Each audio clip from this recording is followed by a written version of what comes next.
We're on day 31 of our Camino De Santiago, and again I'm looking like someone who's lost their spaceship. When we walk into some of these villages, with me with this big massive thing on, and the Victoria's got the big bump out here, and because the Indigo's all zipped up, people are looking at us thinking, what are they got underneath those things? What planet are they from? I don't know what's going through their heads, but we do get some funny looks because our shapes are just slightly different to other people's, most other people's. So we had a good night's stay last night in the albergue. Again, it's like most of the albergues recently have been like €5. The main ones, the municipal ones, €5 a night. Some of them donation. Most of them have food preparing facilities.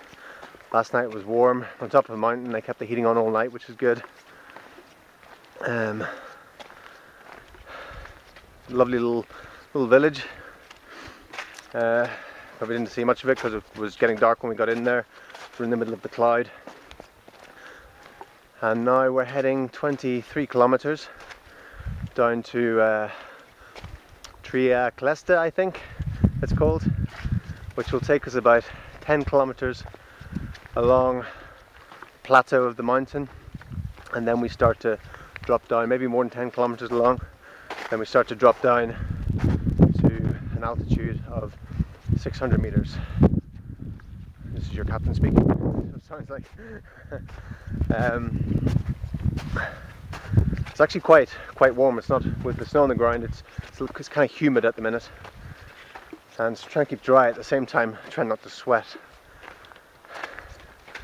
We're looking forward to this walk along the mountain, as long as the weather doesn't get too windy or anything. It should be quite enjoyable.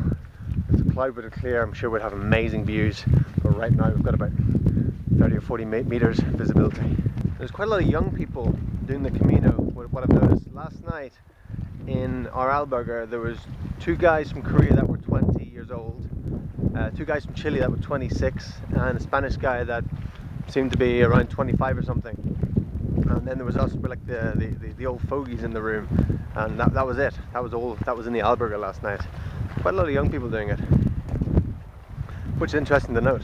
It's also interesting to see, like, I look around and see what different people carry with them, what different people have, what different people value. And I noticed one guy recently had like a 500 milliliter bottle of aftershave, and in the morning time he puts his aftershave on. I'm thinking, who's he trying to impress? You know, he's going out to walk 25k in the wind and rain, and he's putting his aftershave on. He's not going to the disco, you know. But obviously he values that, and so he's willing to carry that extra weight. That to me, it's just like so low on my values. I wouldn't even use it, you know, even at home. And then guys get their deodorant out and they're spraying the deodorant on in the morning, and to me that's just bizarre. But obviously I can see, I understand human behavior, and it's just what we value. We all value different things, and it's just what these guys value. We generally start out with I generally start out with a very heavy backpack in the morning, because you know, we value having, you know, decent food, and so I'll have, you know, cartons of juice in the bag and fruit and things like that. So, you know, that's what we value, so that's what I'm willing to carry. But then by the end of the day, it's got a lot lighter. So we all value different things, and it's interesting to see what people are willing to carry, to put themselves through, to carry that extra weight. And it's very obvious, and just looking around and seeing what everyone's got with them.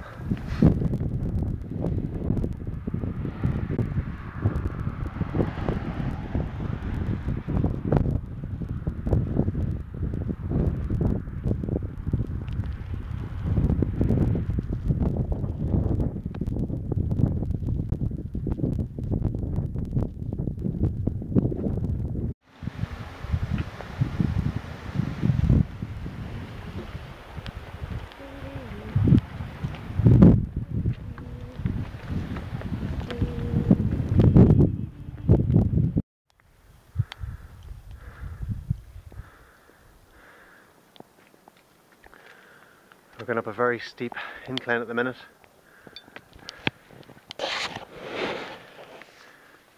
When you start going like 30 degrees plus, really engages the glutes, the butt. If you're just walking on flat grind, then that's not engaged.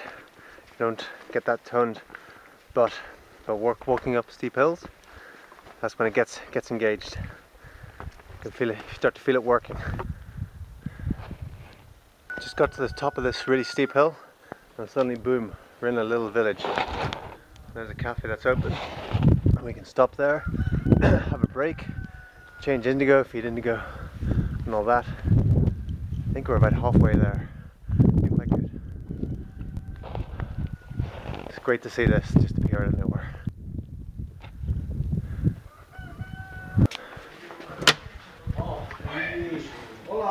Hola.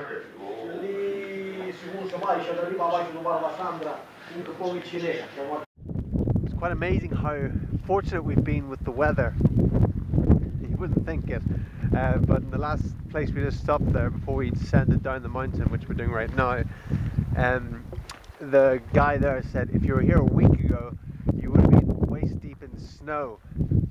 He said it was very, very tough going, even for him to get out and about outside the bar. And then we went through Pamplona, which was way back a couple of weeks ago, and just after we went through there, they had massive floods and would have been probably waist deep in water, like serious floods there.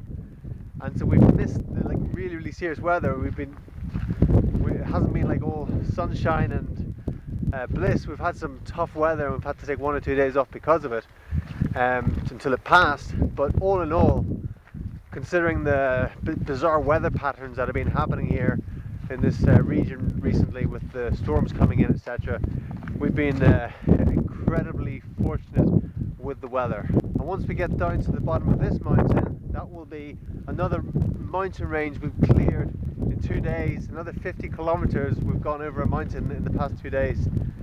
And then from then on in, we're at a low altitude. Don't foresee any serious weather or anything like we've experienced in the last couple of days anyway. And so I think come the end of the day, we're over the most difficult part of it, but you never know what life's going to throw at you, so we shall see how things go. At the minute we're just taking every step at a time, staying in the now, not thinking so much about the past or what the future holds, but each and every step.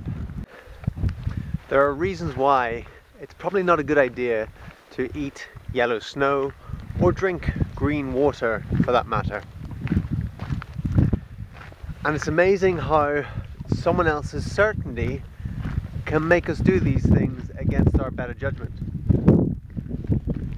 A young gentleman we've met along the way, he's a dentist, studied the sciences, and along the way he was filling up with water, and well, before he filled up with water, he said to some old guy, he says, is the water good here? And the guy says, oh yes, the water's good. So he fills up his bottle, he looks at it, and the water's green. And he says, the water here is green, are you sure this is okay to drink? And the old guy says, look, everyone in the village drinks from this. It's totally fine to drink it. So he looks at the green water, and he's really thirsty anyway, so he downs the whole bottle of water. So he carries on his Camino, walking on, and suddenly his stomach goes and he has to like immediately go to the toilet. So he sees like the closest village, which is about a K away, and starts running for it. While running for it down this rocky hill, he goes over on his ankle, sprains his ankle, so his ankle swells way out. And I'm not even sure if he made it to the toilet in time or not. But anyhow, so then he's hobbling along for the next week with his sprained ankle. We passed him a few times, met him a few times, and he's hobbling, still carrying on, still keeping going. But then his ankle gets better, but he's been compensating with his other leg so much that he's now got tendonitis in his other leg. So now he's hobbling a bit on the other leg. So I don't know how his journey is going to turn out, but it's amazing how someone else's certainty can completely cloud our better judgment. Where this guy, who is a scientist, looks at the green water everybody knows pretty much that it's not a good idea to drink green water, and because some old guy has so much certainty that this green water is good to drink, that he drinks it anyway, against all his understanding. That's the power of certainty. Sometimes amongst all the rain and the bleakness of it all, the sun shall appear.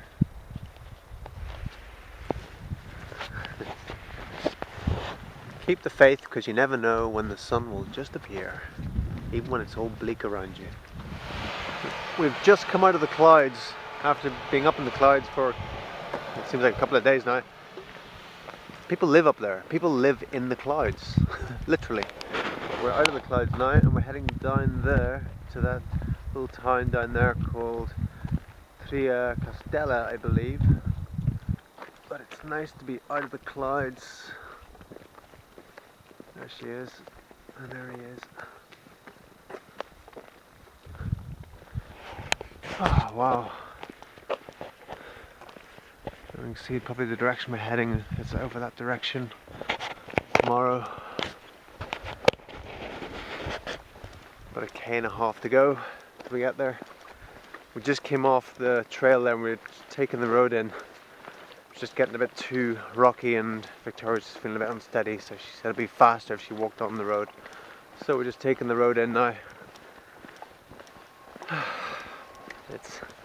It's never a short day with us, I don't know. We think, okay, 23 kilometers, it's downhill. We did 28 uphill yesterday, we'll be fast. No. But still, nice to be out of the clouds. We walked it just in the clouds, in a rain cloud for all day. And finding anything to eat in the mountains, no, my body is, I can feel it's craving nutrition now. It's craving fruits and vegetables and things like that, real food. We stopped at a place up there, all we could get was bread. That's the only thing on the menu that they could possibly give us, or were willing to give us, was bread. So we ate some bread. It's all we could eat, all they had. And then last night, the village we stopped in and we stayed in, there was no shop open, and there was only like a restaurant. The only thing they could serve us was pasta, chips, and bread. That was it. So, you know, we need the energy, we need the calories to be able to move. So that's what we ate. Sure, it's in one way, you know, it's kind of more difficult doing this as a vegan, but in another way, it's easier because I can see all these people getting injuries around me, and like young guys in their early 20s, and they're hobbling around and have you know, tendonitis and different joint problems and backaches and things like that, and they're asking me, you know, how can you carry that big heavy backpack, and you know, you just seem to be so like loose and walking along like there's nothing up. And you know, it's because I take care of myself. It's partly because of my diet, because of my you know, my healthy vegan diet, partly because I do yoga, partly because I've had 2 massages on the way. One of the guys the other night, he was saying he had a really sore back, and I said, okay, I'll have a look at it. So I just did a bit of work on it for 5 minutes, but when I touched it, his back was like a slab of concrete, and in comparison to mine was just like really malleable, and his was just solid. His whole back was just solid. And I said, here, you know, touch my back. I've been carrying 30 kilos. He's like, wow, it's like really, yeah. And he once says, like, working his back, he realized that his back was just so like knotted and everything. And that's the difference. I take care of myself. I eat a good diet. I do yoga. I get massages along the way, and then I take care of my body, and then my body takes care of me. All right, we have made it to the albergue. How do you all feel? Yay! Yay!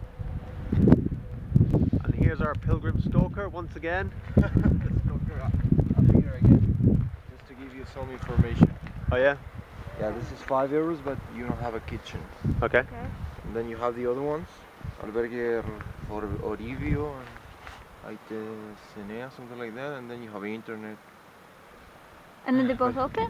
Huh? Are they both open? Yeah, the 3 of them are open, I believe. That's what the guy said. Where are you staying? Ah, yeah, I already stayed here. Yeah.